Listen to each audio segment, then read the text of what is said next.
And good evening from one of the barrier islands that is tonight under mandatory evacuation orders. This evening we are following two major breaking news stories.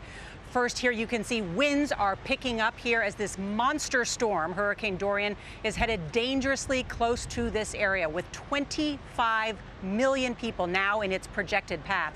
We're also following that breaking news out west today. Dozens are feared dead after a dive boat caught fire off the California coast. And we've seen devastating images of flames and hearing desperate calls for help.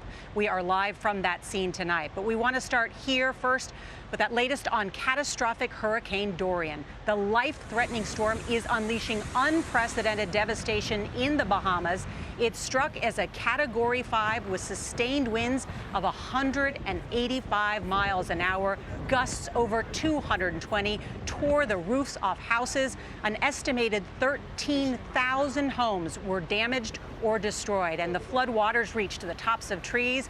These cars were piled up like children's toys. And tonight we're learning at least 5 deaths are reported. The search for victims is just beginning. In the U.S., Dorian could hit nearly 1,000 miles of coastland. That is more than 5.5 million people who have been ordered to evacuate, to leave their homes. Now, despite that order, some families told us they don't want to leave.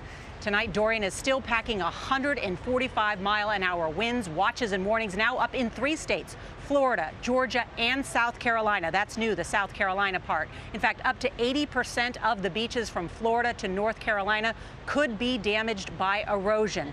Now, tonight, we're also learning that the hurricane center is roughly about 100 miles offshore. It is parked over Grand Island in the Bahamas. It is forecast to turn west to northwest in the next 24 hours. Now, the center may not make landfall here in Florida, but they say that even a glancing blow could bring hurricane-force winds to the coast, along with disastrous storm surge. So the question is where and when? Well, we've got a team of correspondents covering this from South Florida to Charleston, South Carolina.